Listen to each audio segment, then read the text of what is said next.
This afternoon, we're doing it slightly differently. We will put the questions that we've received onto the panels, and then I will invite the panel themselves to take up a question, and if nobody takes it up, then I shall have to delegate. But let's see how it goes.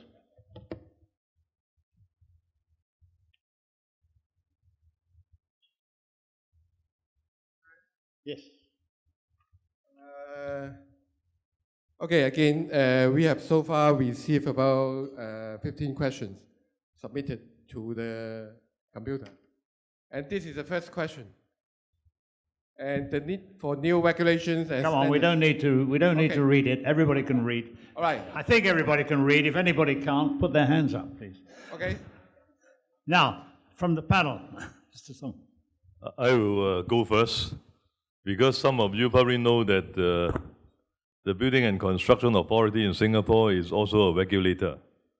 Of course, we have three in run function. We are a regulator. We also champion the industry. And we have also got an education training arm in the same authority. So I must say that it is a very pertinent question. And I want to share with you one of our experience just 3-4 years ago. So just now I talked about, going towards the higher end of DFMA, all this PPVC construction, etc. And you probably know that we are also promoting greater use of structural steel, as well as mass-engineered timber engineering.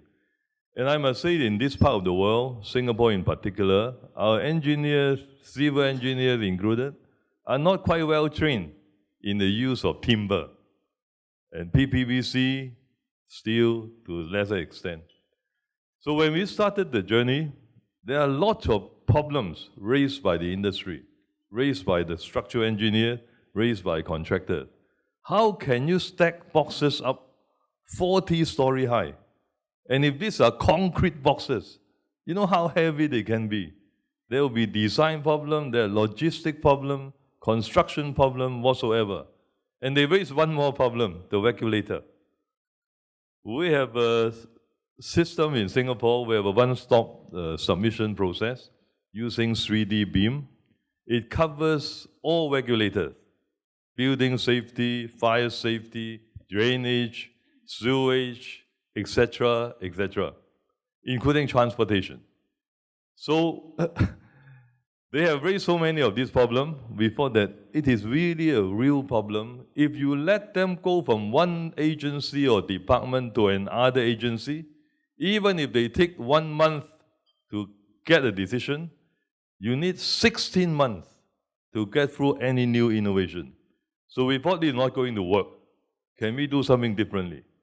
So we decided, with political support, set up a panel. I myself chair it.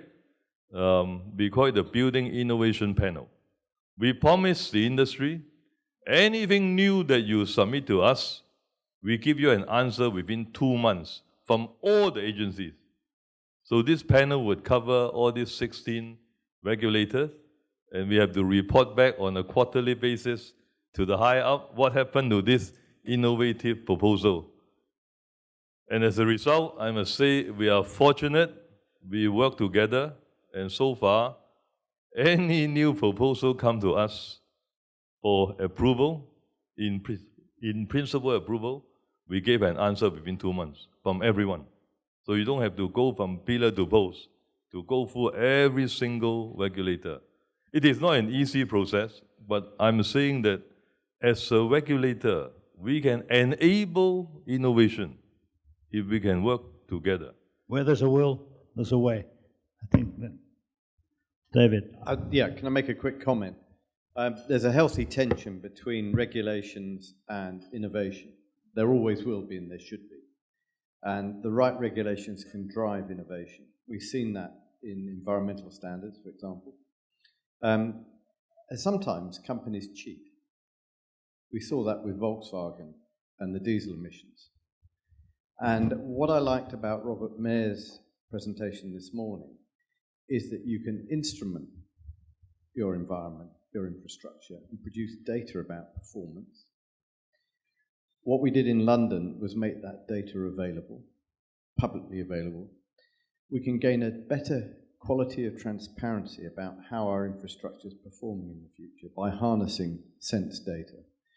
And if we put that in the right way with intelligent regulations, I think we can drive innovation in this industry. I would agree with that. There's one question I would have, and that's this. Within the government and outside, the problem with innovative ideas is that you generally have nothing to fall back on against which to make your judgment. So you're looking forward all of the time. You're looking for tried and tested principles that are going to be incorporated into that innovative solution. That's fine for us. When it comes to regulators, when it comes to lawyers, when it comes to the keepers of our public safety, they are in a difficult position. And I think that we've got somehow to find a way in which risk can be identified, and as we all know, it can be kept as low as reasonably possible. Once we reach that stage, then perhaps we can make some move forwards in this direction. Yes. Also, do not confuse regulation and standards. For several years, I was president of ISO, the International Standards Organization, that actually, for your interest, I handed over then to the next president, who was also the head of Anne Steele from Anshan, is the current president. What I learnt then was that standards are voluntary agreements that are entered into in industries. Regulations can mandate what it is that you're required to do. There's more scope for regulation to stifle innovation than standards. Standards, well written, will encourage innovation. When I did that work for Treasury, one of the things we said about standards, and we found that yes, indeed, sometimes people are gold plating their standards and they're being over specific.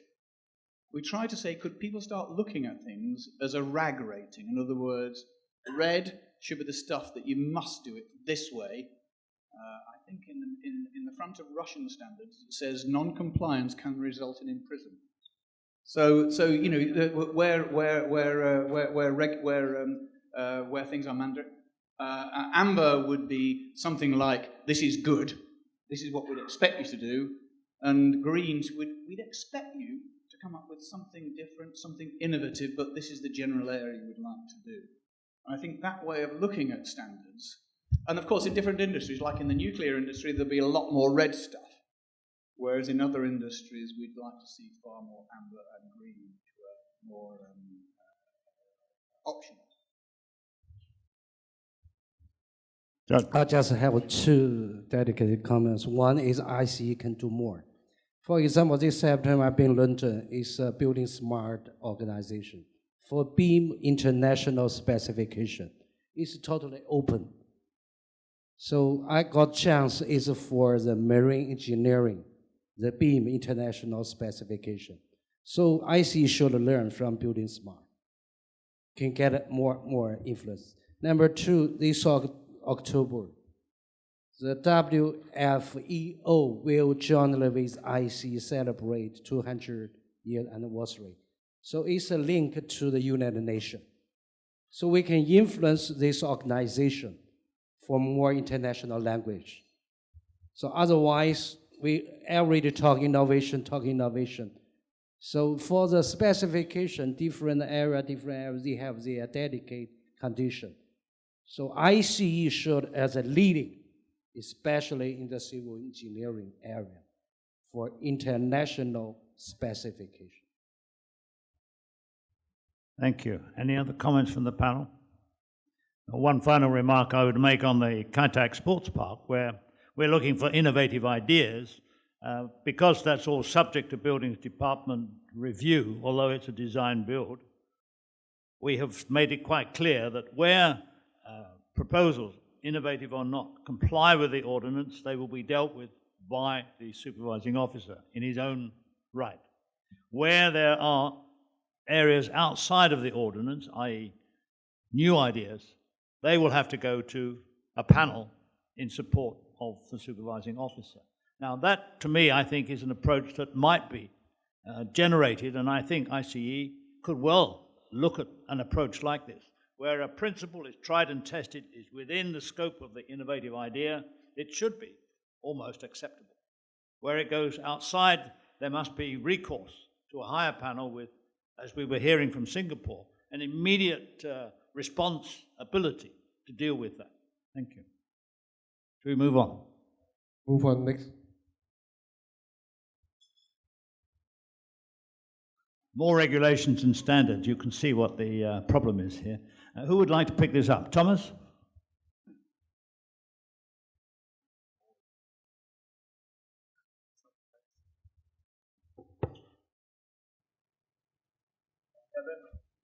It's the same question in a way.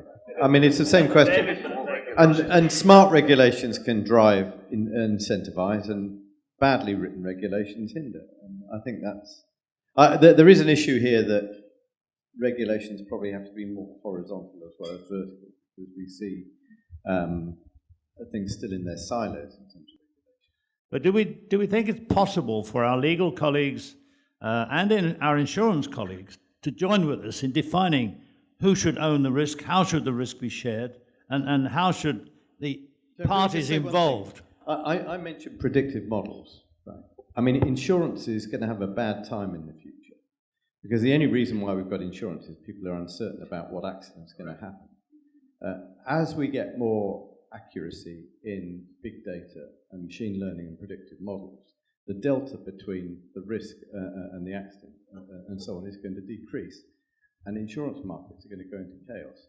I mean, the dynamic pricing of drone movements through a city using dynamic routing models actually gives you a much more accurate pricing of the risk. So, you know, this world, and if we don't have people in our infrastructure industries who understand that and are using those models when they're designing this infrastructure, someone else will be doing it to us, as Terry was saying. Sorry to come back on this, but as part of the inquiry for the UK Treasury, we found in the UK rail industry there were 11 sets of overlapping standards from European directives right the way through to the individual project standard. 11 sets. Now, by the way, I'm a consultant and I'm here to help you. But consultants should find a way through those to minimize costs. What actually happened was that every layer of standard increased the costs as you went through them. So Network Rail and London Underground then went through an exercise of working through them and actually ripping out virtual pages in their standards and saying, actually, this is covered there, this is covered there. And London Underground were the most effective. They actually got rid of about half, and it was done in a fairly crude way, measuring how many pages that people had to read through. They managed to get rid of half of the standards, half the volume of standards that were in those overlapping ones. It was a worthwhile exercise because it builds up and builds up without you even knowing it. Sorry, just I think the question is about whether we should have regulation brought in to define the risk owner, for example, should be the government or the owner of the project. That's an interesting question there, because in most big projects, risky projects and so on, the client is actually asking companies that are not of the size proportional to the risk. And it is something worth exploring. But may I tell you an incident, or amusing incident, I should say, how a regulation actually brought innovation. There was this little project of constructing an offshore structure offshore Hong Kong to collect some wind data. And because it's classified as a private, there was a need under the regulation for power testing and all sorts of things. And that, if you like, is very difficult to do for a little job. But as a result, cut long story short, a new innovative solution using a suction can foundation borrowed from the oil industry was used, which may actually bring great benefit later on if we do get a chance to do a wind farm in Hong Kong. So that's not a joke, but it's an amusing saga that not getting things approved might drive you to sort of innovate. So thank you. I was just really going to disagree with the premise of this question, really. It seems to infer that we want more regulations and standards. I think we don't, and I'm really agreeing with Terry. There must be ways of streamlining those. I think, as you said, James, it's really where there's a will, there's a way. I think innovation, if you're relying on regulations and standards to innovate, then you're doing it the wrong way around. You should be innovating within those regulations. And I think some sort of formal way or format whereby those innovations, if they do stretch what are the current regulations, there should be a mechanism to more quickly streamline how that could be dealt with within the regulations existing to bring in innovation. Thanks, Kevin. I think we can move on. Now, speaking of BIM,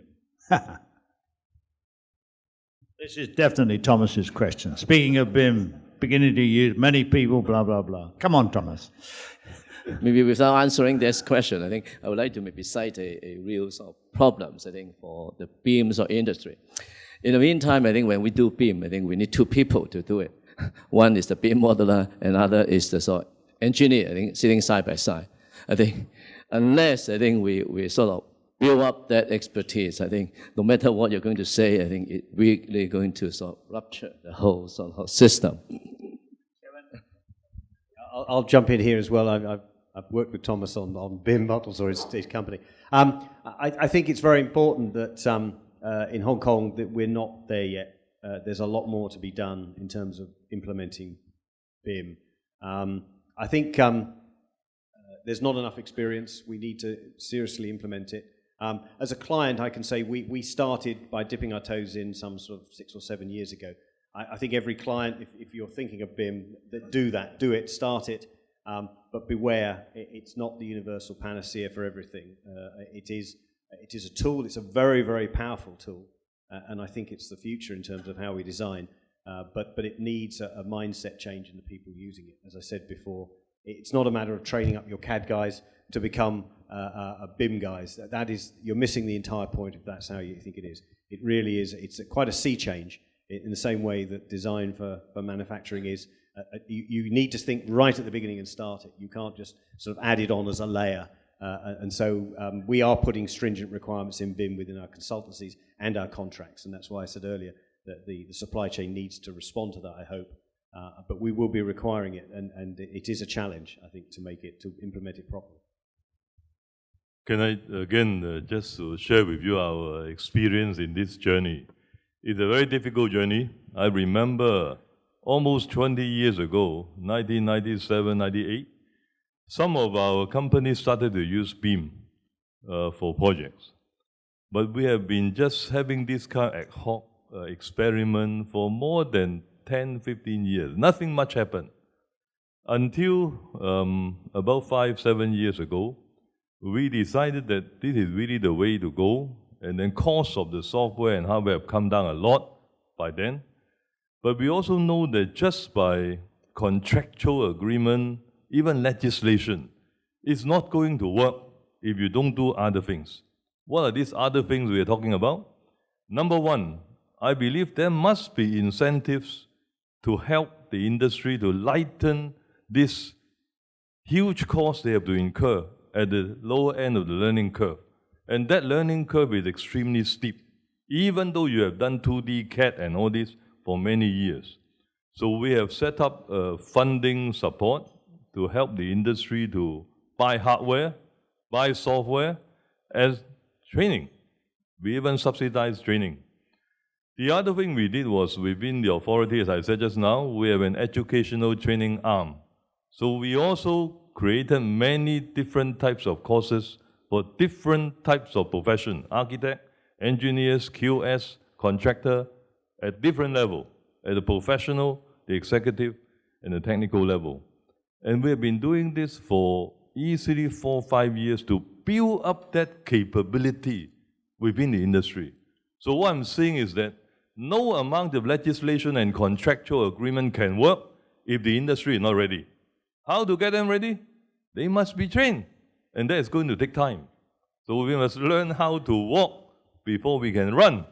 And this is really quite important as far as our experience goes. So that's why today I have partly told all of you just now that 92% of all our contracts are done on BIM, and some in further VDC, 4D, 5D, 6D, and so on.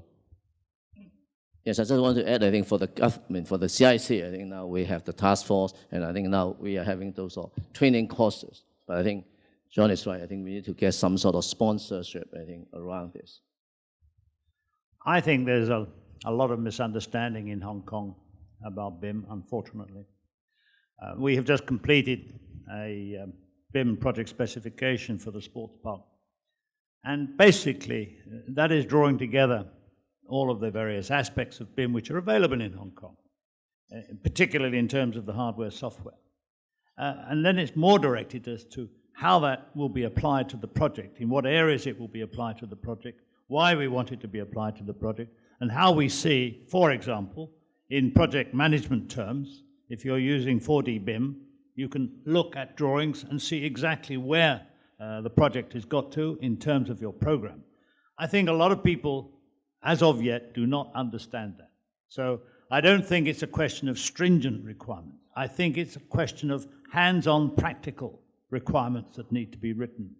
The final spec that we produced for the sports park is a pretty thick document, yes, but it's full of mostly what I would call simple project management approaches applied in a way which you can do now by looking at something before it gets onto the site to make sure that when it's on the site, your problems are basically under control. So I think BIM will come. I'm sure it will appear increasingly in Hong Kong, Kevin, and everything, and working with Thomas on one of his projects where BIM is in. After all, the workforce still receive their information in 2D. At the end of the day, they have to. But it's 2D information that works. It's not going to result in clashes or untimely procurement of materials. Maybe we move on to the next question. Because we talk about a lot of the data analysis and the big data. And this is very relevant. How government will help us? The government is very good at collecting data. Question is how to use it. Anybody? David? I can tell you what we did in London. We realized that we collected a lot of data. There's still a lot of data that hasn't been made available. First of all, you have to have a sensible approach to the data that needs to remain secure, critical infrastructure data. There's a huge amount of data that can be anonymized and put out there. And often it's sitting there because no one in the government knows what to do with it. And it's not their role to. Transport for London didn't know what to do with all the data it was producing that it wasn't using. By putting it out there and having entrepreneurs who are trying to do things and see things in different ways, you get different answers. And I think that was the beauty of what happened with the London Data Store. More than 500 apps developed from Transport for London's data alone. Over 5,000 firms registered on the back channel to port data out of the London Data Store. And that creates jobs and growth, actually. There are smarter people outside who will figure out how to do something cute with data if you make the data available. An interesting perspective. I'm not sure we're there yet. Anyway, any other comments? Terry? I went to a lecture probably about 2 or 3 months ago run by I think it's a UK organisation called the Open Data Institute. It's fascinating. I learnt an awful lot. I must admit, in the 200 or so people who were in the lecture theatre, we were all of a certain age. Sorry, put your hands up. Anybody under 30 here? Anybody under 30? So the chairman of this session asked that question, and 2 or 3 sheepish hands came up. And one of them was brave enough to stand up, and he looked around and he says, "You all look like my parents. Get over it." Anyway, data's there. It knows us all about us. If you're on the internet, it knows. Make the difference between privacy and security. Privacy, probably forget it. Security is what you concentrate on. Anyway, Thank you. There's a long way to go. We've come to the end of the formal questions. Now is the opportunity we for have the more floor. questions, but unfortunately, we cannot afford to ask. I think we take some 4 questions. We have a lot more. Oh, we have a lot more, but now is the time to bring the floor in. So can I ask for the usual name? Put your hand up. You'll be given a microphone. Just state your name and keep your question as short and direct as possible, please. Questions from the floor.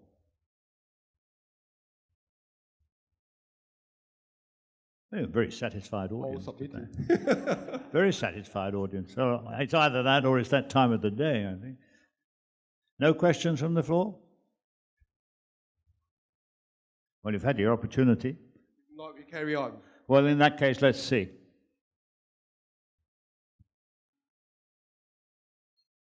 Well, I think this, in fact, is another way of asking how should we promote BIM in the industry. So I think we can move on from this one, Eric. We've discussed this.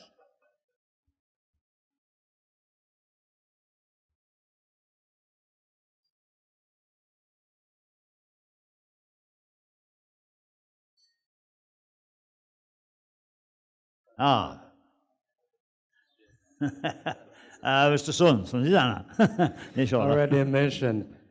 So the way is we jointly to the third country is important.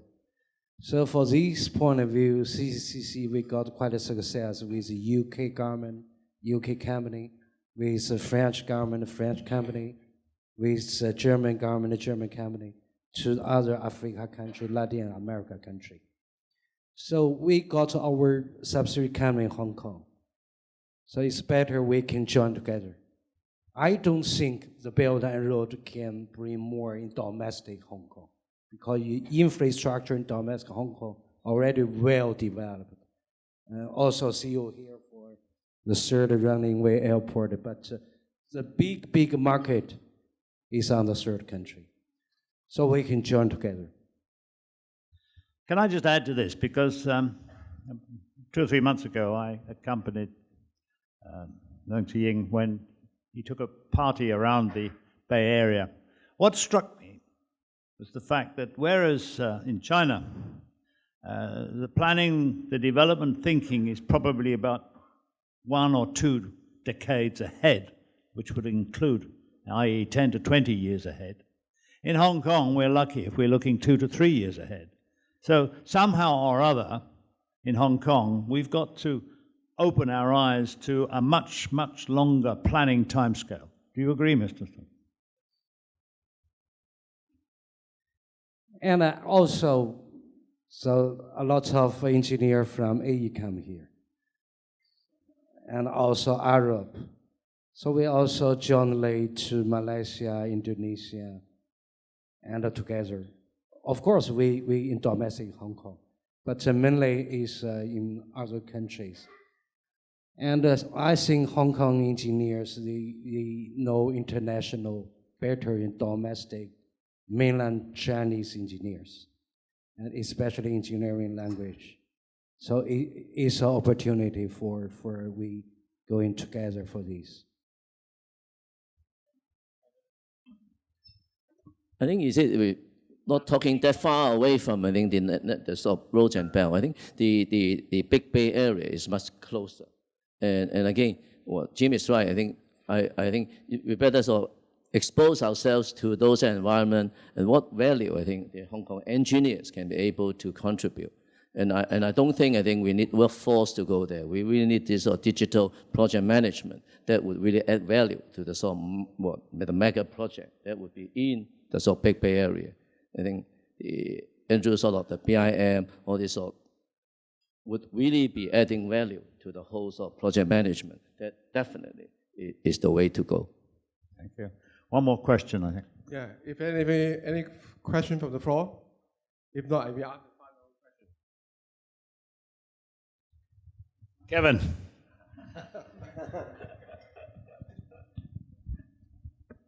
That's very interesting, actually, because I was actually looking at the brand new airport south of Beijing just at the beginning of December. I don't know if any of you had a chance to visit it. It's an extraordinary site. I have to admit, there's a sort of inbuilt thought about construction sites in China, but I went there with an open mind, and it's extraordinary what they're doing there. It's a massive, massive airport. They've built a fantastic space frame roof. I was interrogating how long it took them. It took 3 or 4 months to erect this roof. It's enormous, very complex. I think only China would have the capability to do it in terms of the massive fabrication yards have been producing this. But when we interrogated how they'd done it, I mean, it's as complicated or more as a roof as you could imagine. There's so many space frame. It's curved in three directions. But the local design institutes, for instance, had committed a considerable amount of work in BIM, because the only way they could build it in terms of the node points, each node point was unique. It had many members coming in. It was cast. It's the size that big. Each one, there were thousands of these. Each one was individually BIM designed and straight to the fabrication yard from the BIM model and fabricated and brought to site, as were all the glass pieces, as were all the steel pieces. So it's the technology being applied there, and also it's not just, it's an airport, yes, but in terms of their construction techniques were really quite extraordinary. The safety on site, the training, the work of welfare was really, it is something I think Hong Kong can work for, can learn from. It really was quite a good site, I'm sure.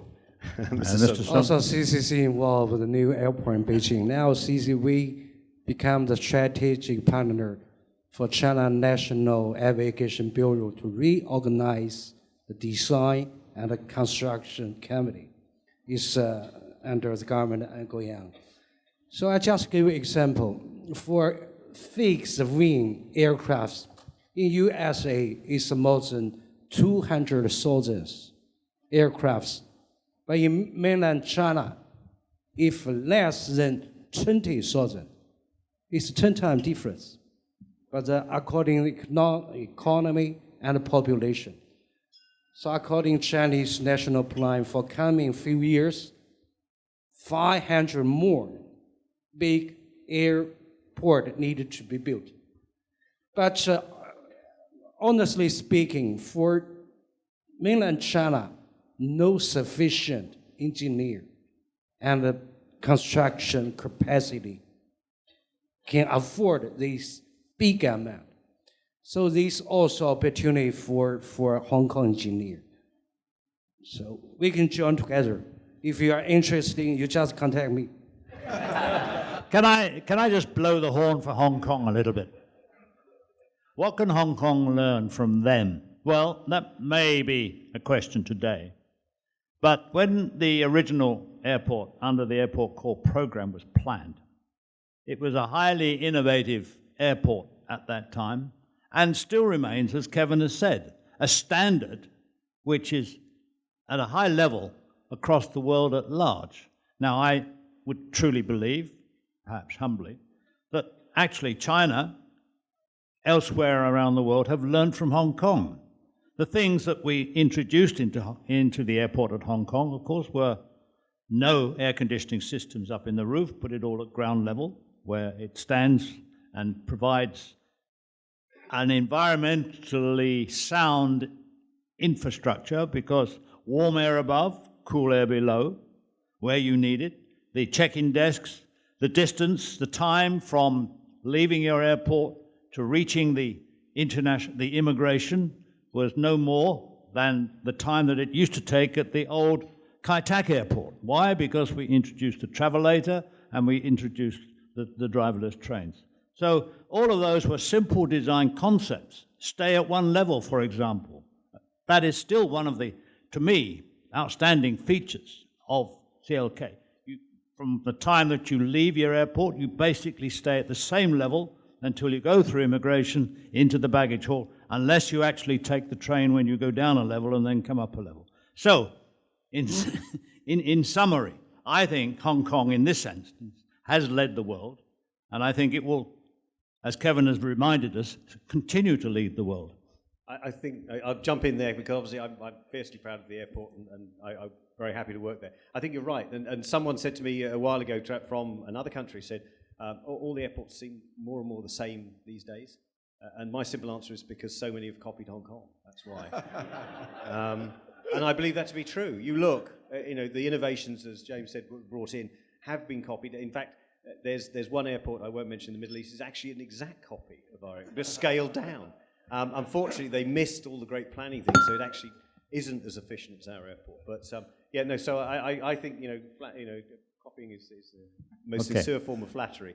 So, well, having blown our own trumpet, Kevin, I think the time has come to wrap up this afternoon's session. One thing to add to the, Eric. One comment to add to that. Beijing, the Taichin airport.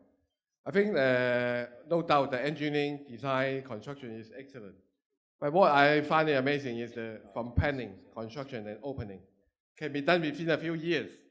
And we talk about it, we're still under planning, we're still doing the assessment. And then unlike the early 1990s, the people, the engineers, the government officers have the guts and have the wills to do it quick. There's something we feel that is right for us, then we do it.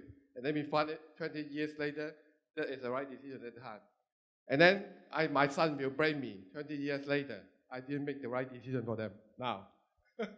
I think we've finished up here. It's now time for, I think CK is going to come and wrap up our conference. Thank you very much, Mr. Blake, and our distinguished guests. We'll move everybody off the stage. Thank you very much to the panel this afternoon, and thank you, the audience. Please remain on stage as our photographer will take a group photo. Thank you.